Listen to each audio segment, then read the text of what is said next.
UFC 309 is officially in the books, which means that it is time for me to give my full card post-fight analysis and reaction.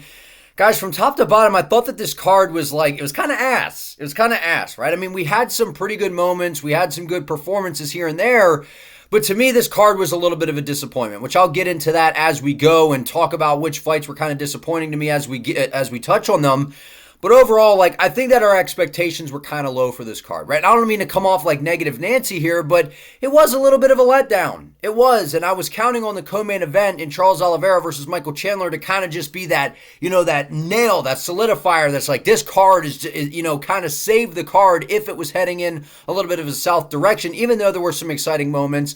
This card had just a lot of ups and downs, but we had some really good moments. I do want to highlight those throughout this video, and I want to start with the main event. I want to hop right into that because, guys, this was an outstanding performance by Jon Bones Jones. And I know people are going to come out of the gate and they're going to say, well, Stipe Miocic, he's old, and this fight shouldn't have happened, and this and that. Listen, we knew this fight was going to happen. We knew for about 2 years that Dana White and the UFC were going to look to go this route, that they were going to take the best heavyweight resume-wise of all time and Stipe Miocic, put him in there with, what a lot of us think is the greatest fighter of all time in Jon Jones.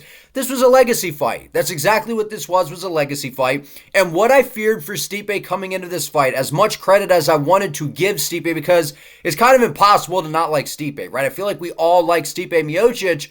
But he spent so much time away, and he got up, he's up there in age. He's 42 years of age. Was the age going to show at UFC 309? In my opinion, it absolutely did. It absolutely did. Stipe Miocic on the feet just did not look the same as he did in the past. I know he came in, quite a bit heavier. He's carrying around some of the extra weight, but he just looked slow. He looked lethargic. His footwork did not look good, and that was my concern coming into this, which is why I picked Jon Jones to win this fight, is not only because Jon is one of the greatest, if not the greatest of all time, but the fact that I just didn't trust that we were going to see a good version of Stipe Miocic in this fight. And I still thought Stipe looked okay. I don't think he looked awful or anything like that.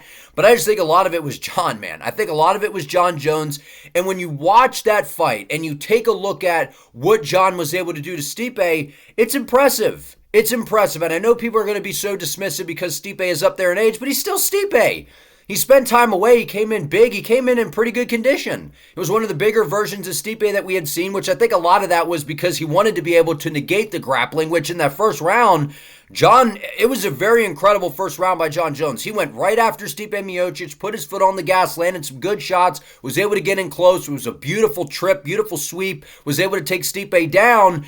And guys, we got to start talking about, I know a lot of us do, Jon Jones may have the best ground and pound in the history of MMA. His ground and pound is absolutely ferocious. When this man gets full mount, he gets in top control, top position, he's a real problem. The way he was raining down those elbows against Stipe Miocic, it was a real issue. You look at, that was the only takedown Jon landed in the fight, but 96 significant strikes from Jon Jones to Stipe's 37, one knockdown, which was from that spinning back kick, which was absolutely crazy. That was a nasty spinning back kick that put Stipe down, but it was the accumulation of the damage to the body from Jon that was the difference in this matchup for me. The way that he was throwing that teep, the way he was brutalizing the body of Stipe Miocic, it was a masterful, systematic breakdown type of performance by Jon. And that's what we talk about with Bones, man, is look, he may not be your favorite person, but when he gets in the octagon, when he is dialed in, taking it serious and showing up and not doing a bunch of blow before the fight and coming in and he takes it serious, this guy is just so good, man. He is. He's just well-rounded, and wherever he has an advantage, he's going to take the fight there. And I honestly thought that, that if he was stuck on the feet in front of Stipe for an extended period of time, it was going to be an issue. It wasn't at all. He was outlanding Stipe. He was in full control of this fight. I know Stipe landed some good shots here and there, but Jon, those front kicks up the middle when he went southpaw were absolutely devastating, brutalizing the body of Stipe Miocic. The takedown, the nasty ground and pound with the vicious elbows. I don't know how the hell Stipe Miocic wasn't busted wide open at the end of the round there, at the end of the first round. That was, Stipe, he's a guy that's known for his chin, known for his durability, known for his toughness, and he showed it early on because he had to weather that early storm for Jon Jones. And that's what I was worried about, is I'm like, if Stipe gets taken down, is he going to be able to get back up? He was able to survive the round, and then ironically, the rest of the fight played out on the feet, which is where I thought if it was going to take place, Stipe was going to have a lot of success. But turns out John's hands look clean. He was throwing good straight shots down the middle. He was switching the stances. He was mixing up the kicks. And that spinning back kick that he landed on Stipe Miocic was one of the nastiest spinning back kicks that we've seen somebody land in the UFC. I mean, that was absolutely spectacular. The way it was timed, it landed right on the rib cage. I mean, he dropped Stipe immediately. And I do think that shot, where it landed was a lot of that, but the brutalization to the body from the front kicks, from just the overall, the way John was attacking Stipe, it was beyond impressive, which leads us all to the road that we all have kind of been waiting for, and that is a big fight. What I've been saying, I think, and Dana White came out and said it, the biggest heavyweight fight of all time, which would be Jon Jones versus Tommy Aspinall. We need the fight next, man. We need that fight next. It sounds to me like what Brendan Schaub was kind of hinting at, which is, this narrative about Jon Jones being a duck and all this and that, and it's like, maybe, but Brendan Schaub, I think, he hit the nail on the head when he said, I think Jon is utilizing all of this for negotiations, because you heard what he said in his post-fight interview. He didn't mention Tom's name, right? He doesn't want to give Tom a bunch of props and doesn't want to keep mentioning his name to help him out. But John's like, look, man, if you pay me a boatload of money, I just saw Tyson and Paul make a bunch of money, we can sit down and talk numbers. If the UFC can throw something nice my way, we can make it happen, and we can give the fans what they want to see. And that's the fight we want to see. That's the fight that makes the most sense next. This new generation of heavyweight and Tommy Aspinall, and then, Jon Jones, who's the greatest of all time. I mean, that's the fight that needs to happen. And when I watched that performance from Jon last night, if Tom Aspinall can't, get a KO inside the first round, I think Jon is systematically able to break him down. I really think that he is. I think that Jon, part of the strategy against Stipe was to take away some of the explosiveness early, make him grapple, blow up the arms, wear on him, knowing that Stipe was bigger coming into the fight. I think Jon would utilize a very similar game plan against Aspinall, because the way Jon slides out of range, getting that hand up, sticking his hands out, kind of palming you, giving you that stiff arm and angling off, he's a hard dude to deal with. And those kicks to the body, the way he mixed in the grappling, the ground and pound. I mean, I think against Aspinall, I lean 60-40 Jon after watching the performance. Maybe that's delusional, or maybe you could say it's 50-50. Either way, it's a great matchup. If anybody's going to KO Jon Jones and beat him, it's definitely Tom Aspinall, a guy that's fast, has good footwork, good power in his hands, good grappling to stuff some of the takedowns. But from what we saw from Jon Jones, for the fight to play out on the feet for the majority of the fight, the second and third rounds at least, the nasty kicks to the body, the way that he was able to mix it up, that's a scary Jon Bones Jones. I need to see him versus Tom Aspinall next. That is one of the biggest fights outside of a super fight between Topuria and Makhachev.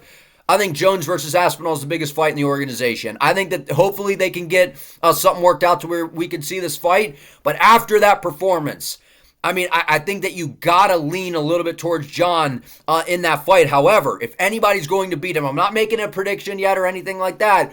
I think Tom Aspinall is definitely, if you're like, who can we throw in there to beat Jon? Aspinall is definitely that guy with the footwork, the grappling, the power in his hands. That's a very, very intriguing fight. But overall, people are going to look to discredit Jon because Stipe's a little bit older. We can't do that, right? We can say that, yes, Stipe didn't look the exact same, but Jon Jones with an unbelievable performance, top to bottom, looked good everywhere.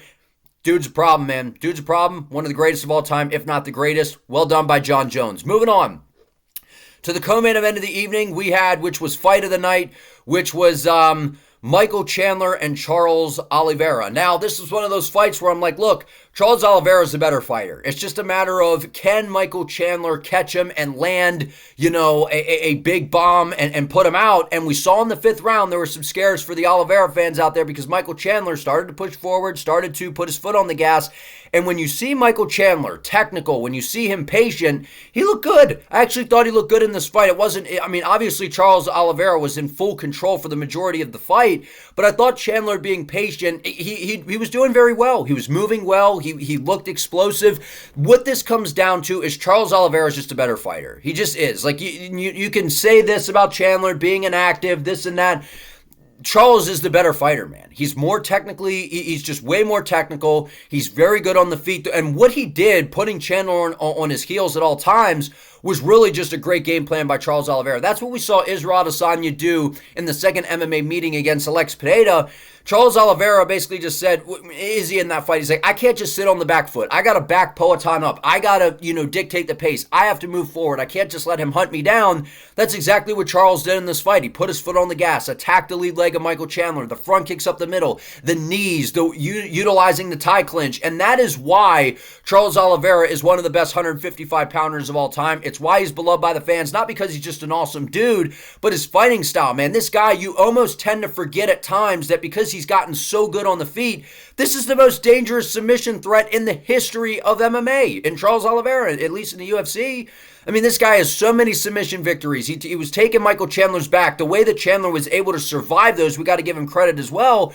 But Charles Oliveira is an issue. He's an absolute problem. And I think that outside of, a guy that's just going to be able to go in there and just take him down and win on control time, or, maybe clip him with a shot and sub him like Makhachev did to get him out of there, nobody else is beating Oliveira. If you can't go in there and just wrestle this guy and control him and hold him down and stay safe the whole time, which not many people are going to be able to do, Charles Oliveira is one of the best 155-pounders that we've seen. I mean, period, right? Because we know about the submission threat. He's got outstanding Muay Thai skills. His hands are getting better and better. And you saw what he was able to do. He just keeps his high guard in there. Chandler's throwing these big looping shots.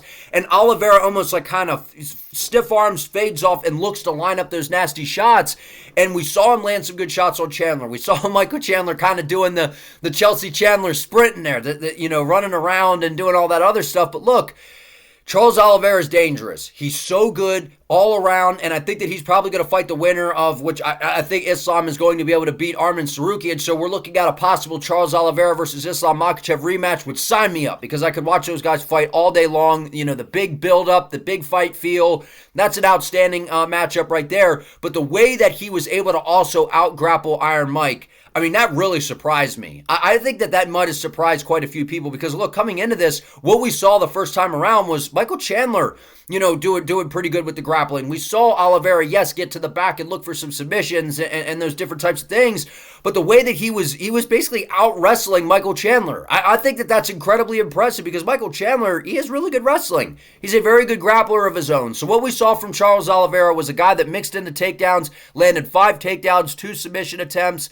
and, the striking, it was pretty close when it came to the striking. I mean, Charles Oliveira is a lot more technical and it looks a lot cleaner, but Chandler was landing some big shots in that 5th round, started to rally, but again, he overswung. He always has these lapses of judgment where he overswung on a shot. Oliveira was able to dip underneath, get to the takedown, get to the body lock, and then at that point, I feel like we all knew that was going to be it. But nonetheless, guys, unbelievable performance by Charles Oliveira. Very dominant, pretty much, I would say pretty one-sided for the most part in terms of the scoring here. Charles is just so well-rounded. His striking is caught up. I'm not going to say it's as good as his submissions because he has some of the best jiu-jitsu we've ever seen in MMA, but a guy that has that good of striking on the feet, that good of submissions, and his wrestling has improved, sign me up for the Islam Makhachev rematch. I absolutely want to see it. Charles Oliveira is beloved by everyone in the sport. It was an outstanding performance. And Michael Chandler, to call out Conor McGregor, I think it's kind of weird, right? Because you were just, chasing for this fight for so long, you never got it, and now we're in this boat again. But again, I think Michael Chandler sees the writing on the wall. This was his opportunity to kind of get back in the conversation and making another run in the division. He, takes another loss to Charles Oliveira here. It's all about big paydays, fun fights for Michael Chandler. The Conor McGregor fight makes sense. Does it ever happen? I don't know that it does, right? I don't have any hope that Conor McGregor comes back and fights again inside the UFC, but if he does, Michael Chandler should be the dance partner. He's coming off a loss here to Charles Oliveira. The fight was supposed to happen. Chandler's a very winnable fight for Conor McGregor, and then Conor McGregor's a very winnable fight for Michael Chandler. So there's no question that it would be a fun bout. Great performance by Charles Oliveira top to bottom. The dude's an absolute savage. I didn't think this fight was going to go the distance. I thought we were going to see a finish, so I was wrong there. But either way, great performance by both guys, really, but just Charles Oliveira's on a different level, man. Moving on, we have Bo Nippal and Paul Craig.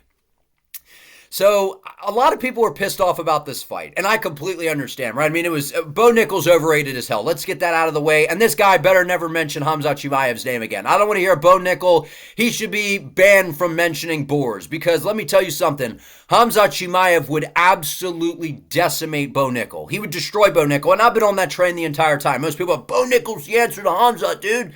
No, he isn't. Khamzat Chimaev is a far better striker, and in terms of MMA grappling, he's a way better grappler in terms of MMA than Bo Nickal.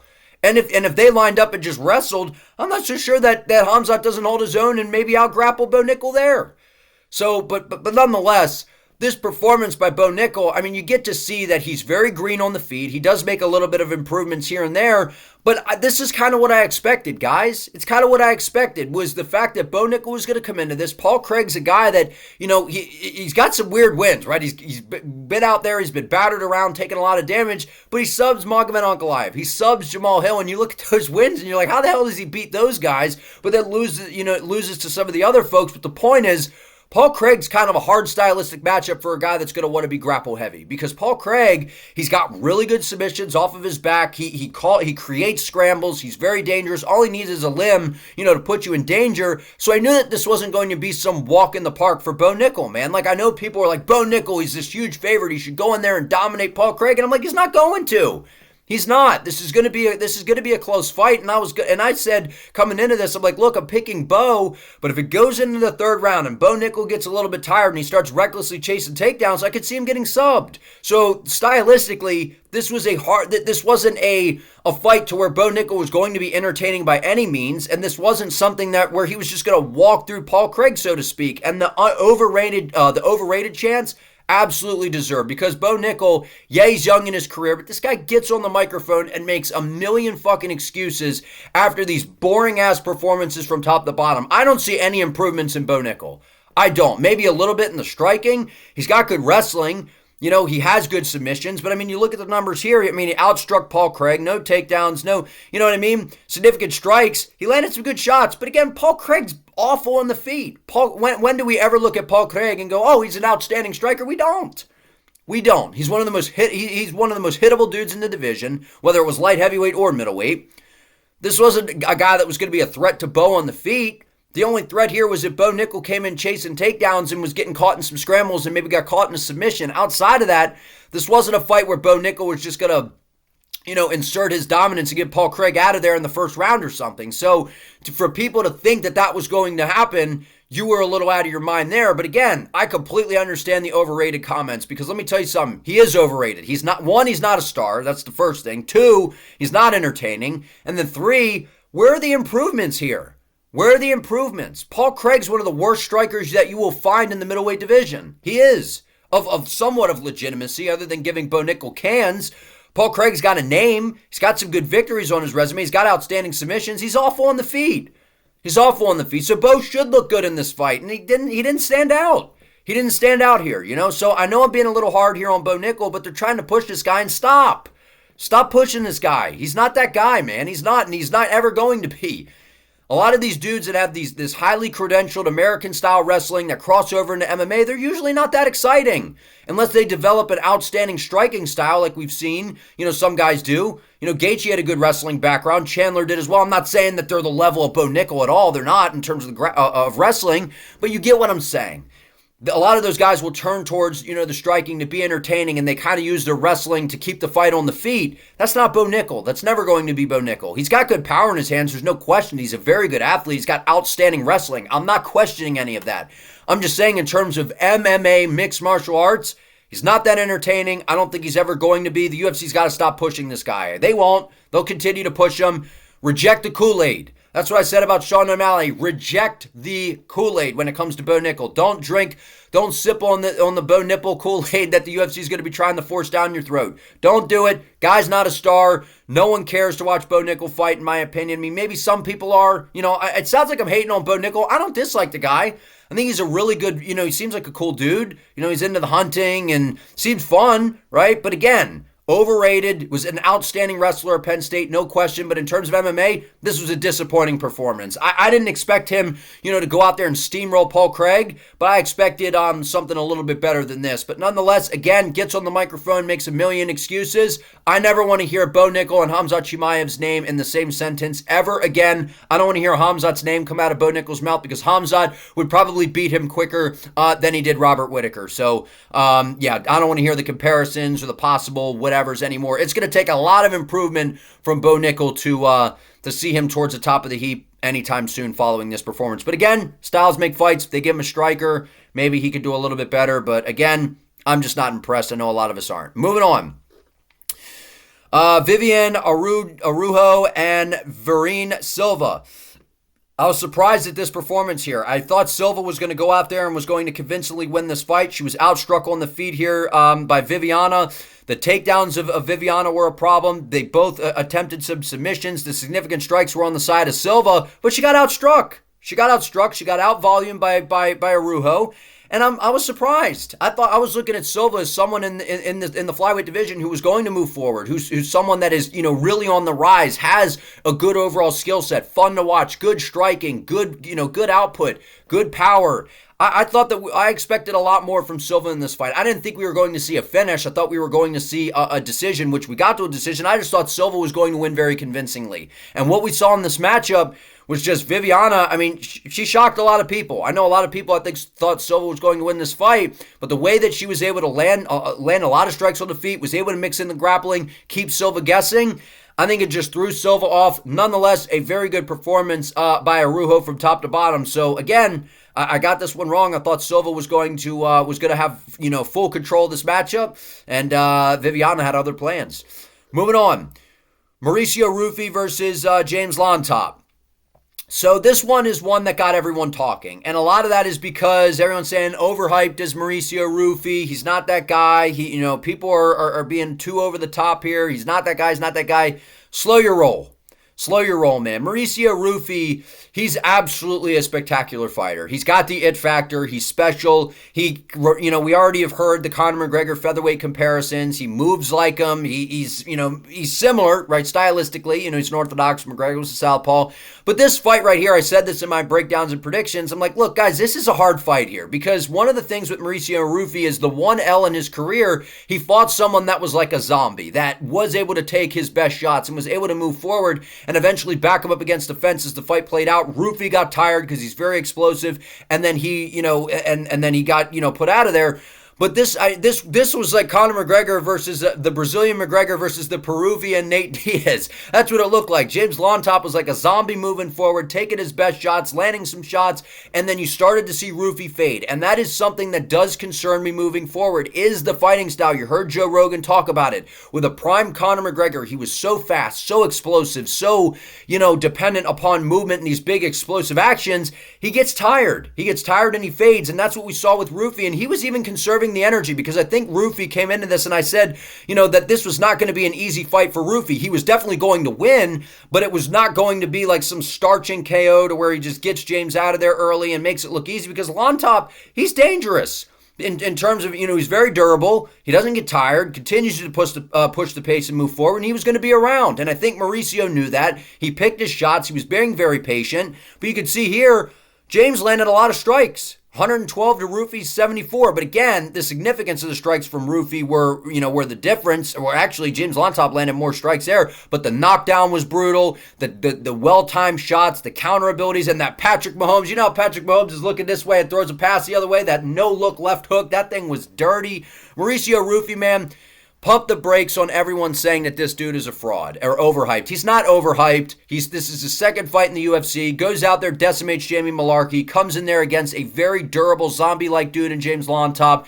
This is a learning experience for Ruffy. It's a learning experience for Ruffy, and this is a guy that actually can make Ruffy look good, right? Because he's going to just move forward. He's not going to look to grapple, so Ruffy can kind of show off the fun striking. But in a way, it's kind of a scary matchup. That's what I mentioned is I'm like, Ruffy's definitely the better fighter, but if he gets tired and Llontop is still around as the fight plays out, it could cause some issues for Mauricio Ruffy. But I love the call out of Benoit Saint-Denis. I'd love to see, Mauricio Ruffy fight a guy that's either close to being ranked or someone in the back end of the rankings. This dude is spectacular. He's absolutely fun on the feet. You saw Llontop kind of pushing him up against the fence. Ruffy was able to get back to space. And the defense of Mauricio Ruffy, the way that a shot comes and he just turns his head and lets the shot whistle by like an old school boxer, like a Canelo.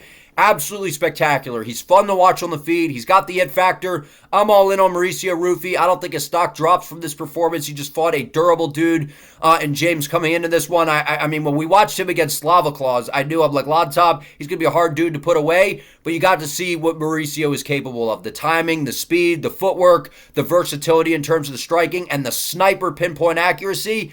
The dude's special, man. He's got the it factor. Don't give up on him. I think he's good. It was just a tough opponent in terms of the durability. Moving on. Our featured prelim of the night, we had Jonathan Martinez and Marcus McGhee. I absolutely love this fight. I was excited when this fight got booked here because Jonathan Martinez, he's one of the best leg kickers in all of MMA. We know that. He's got outstanding leg kicks, and you got to see that late in the fight, and I was concerned because I picked Marcus McGhee to win this fight because when Marcus trains with a good team, right? He's got a good camp, Sean O'Malley, and, the footwork, the angles, the stand switching, the hand speed, the way that he's able to move in and out of range. He was coasting. He was cruising. The first 2 rounds, Marcus McGhee looked spectacular, and that's exactly how I saw this fight playing out. I'm like, look, Jonathan Martinez, he's a dude, he's a leg kick spammer, and if you can stuff the space, if you can take away the leg kicks, you can easily outbox this guy. Like, I know Jonathan Martinez, his hands have improved. He's got, a good clinch game, and he's a good overall fighter, but the speed tends to lack in terms of the boxing. And I'm like, Marcus McGhee's got great footwork, good hand speed. It's going to be a problem for Martinez unless Jonathan is able to attack the legs.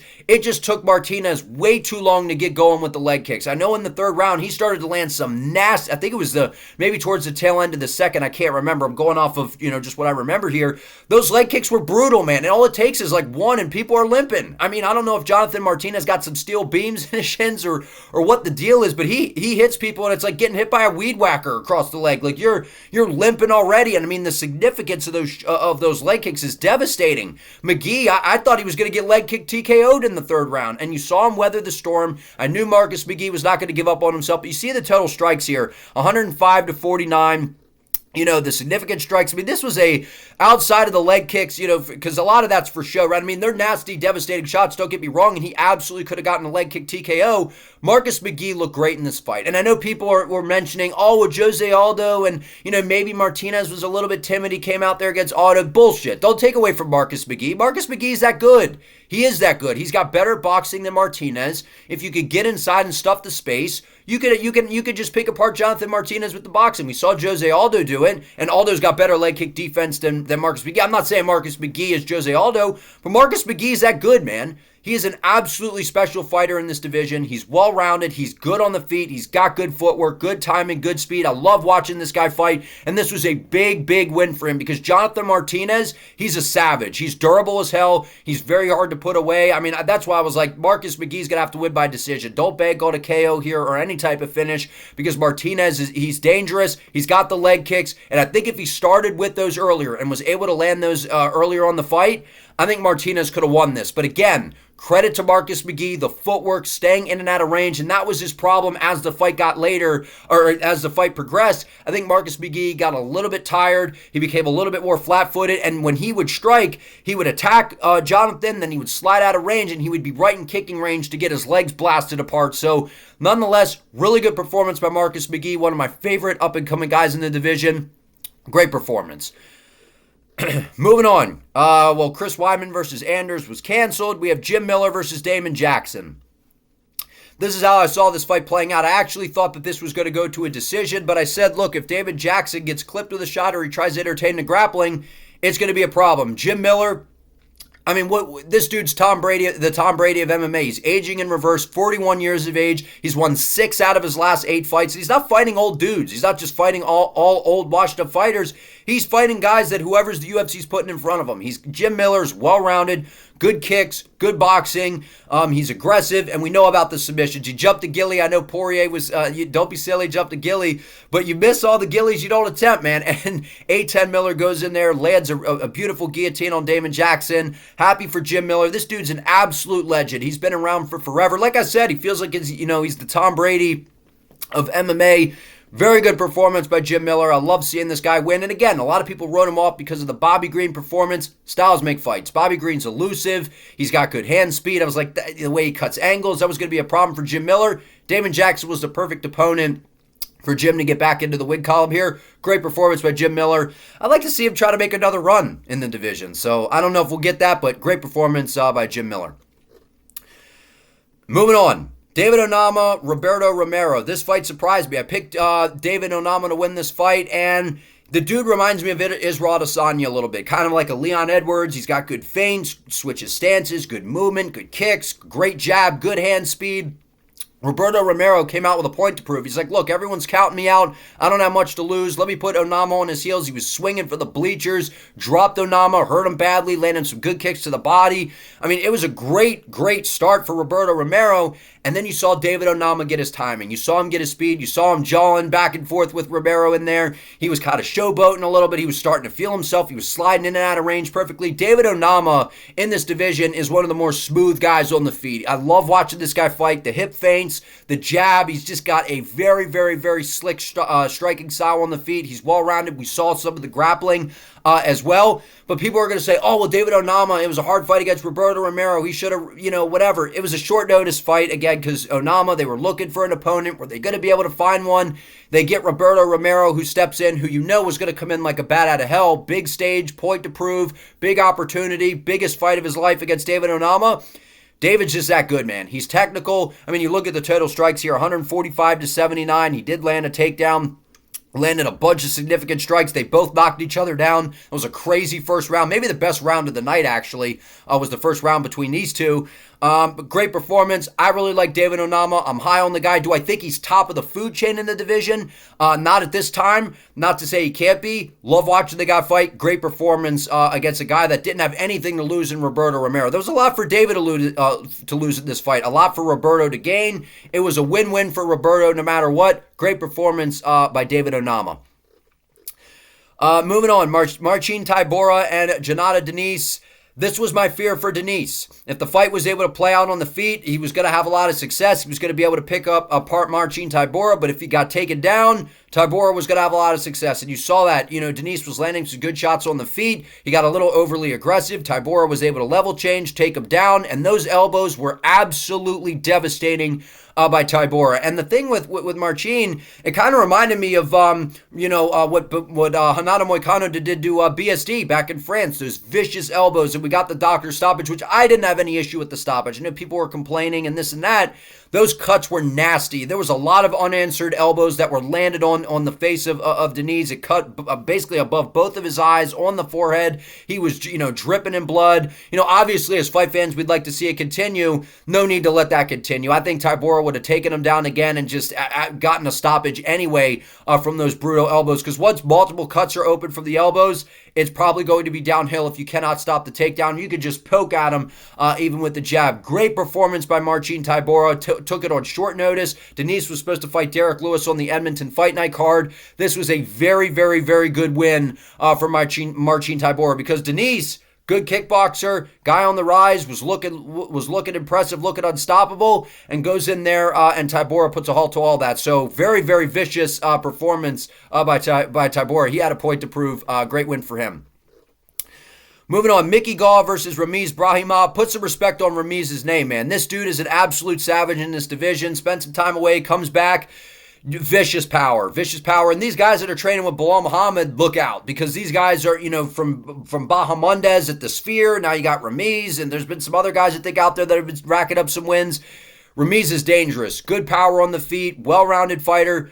I think that's probably the end of the career of Gall in terms of MMA. And it's crazy because Gall has a really good jab. He's a tall, long guy for the division. He's got really, really good jiu-jitsu. He just never seemed to amount to his full potential. And I couldn't pick Gall in this fight because of exactly what we had seen in the past when he fights these powerful dudes, guys that are calculated, that move forward, that can assert their, physical presence upon him. It just causes a problem. And I was like, look, Ramiz is powerful. He's dangerous. He's confident. He's got Bilal Muhammad. He's training with really good partners. I just figured if Gall could not land a good jab, if he could not get some of the good straight shots going, he was going to get finished by Ramiz. Got finished in the first round. But again, Mickey Gall, great performance just a fight ago against Basil Hafez, and I was like, I feel like that's a little bit of a fluke, right? I couldn't just, a lot of people are looking at that and going, maybe Mickey Gall's changed, maybe he has improved, maybe he is that much better. I wasn't buying into that. Brahimaj, he's a problem in the division, so keep your eye out for this guy, because with power like that and the composure, the way he was able to move forward and land those good power hooks, very impressive performance by Ramiz. Put some respect on his name, but I also think that that is going to be the last of Mickey Gall, at least in the UFC. Moving on, Basil Hafez, Elliott. This is exactly how I saw this fight playing out. Look, Basil Hafez, he's a fun fighter, right? He's going to move forward. He's got big power. He throws big looping shots. But again, that's a problem when you're facing a guy who's very smooth technically like Elliott and has a melon of a dome like Elliott. It's going to take a lot to hurt the guy. It's going to take a lot to put him away. And I think if Hafez mixed in some of the wrestling, maybe this could have been a little bit different for him. Maybe he could have kept guessing. Maybe he could have, won on control time. I don't know. But either way, Elliott's got good grappling of his own. So to say that Basil could have just grappled and that could have been the difference, I'm not so sure that that's the case. But what this came down to was Hafez likes to throw big looping shots. Elliott, very technical, played the matador role very well. Good straight shots down the middle, good front kicks, utilized the jab, kept Hafez at the end of his strikes. And I was getting concerned there because kept dipping, down really low, and I was like, maybe Hafez can set up a high kick. Unfortunately for Hafez, he was not able to set one up. But you can see here in terms of the total strikes, just really, really good output from Elliott. Was very accurate, landed a lot of good shots. That knockdown, that vicious shot, overhand right at the end to put Hafez on his ass. Great performance by Elliott. Again, these guys coming off the Contender Series, man, it seems like they're wise beyond their years. They're young, but they're composed, they're technical, they're clean. That was the difference for me in this fight. Hafez is fun, he's powerful, he's a little too reckless for a technical, clean guy like Elliott. Last but not least, Veronica Hardy and Eduardo Moura. I was disappointed. Oh, man. I'm getting dry throat here, man, from all this talking. I was disappointed in Veronica Hardy here. I was. Look, what I expect with a Veronica Hardy fight is someone who is very well-rounded, very technical, very good on the feet, good output. Just not a lot of pop, not a lot of sting, not a lot of threat when you're fighting Veronica Hardy, other than you're just going to get peppered. You're, good footwork, you get out to track her down. But you see here, look, Veronica outstruck her. She landed a lot of good shots, but it was the takedowns. It was the grappling. It was some of the control for Moura in this matchup that was really the difference. But again, I thought that Veronica Hardy was going to utilize the footwork, was going to be able to fight off the takedowns. She's got Dan Hardy in her corner. I thought that they were going to formulate a very good game plan. And, to Veronica's credit, she was looking pretty good on the feet. It was just a matter of the takedown threat. Once you start to get taken down, once you kind of have a little bit of doubt in your mind, you're like, oh, I got taken down, and I got taken down again. I got taken down again. You kind of become hesitant, and you start to hold back a little bit. You start to kind of, maybe not sit on your shots the exact same because you're so worried about getting taken down. That's what we saw in this fight. And again, as much as we like Veronica Hardy, as fun as she is to watch and as technical as she is, if she fights people that are more physical than her, it's going to be an issue. Because with Veronica, she's not KOing anybody. She's not subbing anybody. So the way that she wins is a close decision. So if she was going to win this fight, it was going to be a close decision. But Eduardo Moura mixing things up, landed some good shots on the feet. The grappling was on point. The takedown entries were perfect. Great performance by Eduardo Moura. But top to bottom, guys, I thought this card was kind of disappointing. I think that it was, it had some great moments, right? But from top to bottom, a little bit of a more disappointing pay-per-view of the year. But either way, always fun when we get to watch legends like Jon Jones, Stipe Miocic compete and watch, fan favorites like Charles Oliveira and Michael Chandler. But again, Bo Nickal ain't that guy, man. But if you enjoyed this video, give it a like, subscribe to the channel, turn on the notification bell so you do not miss an upload. I would appreciate it. See you next time.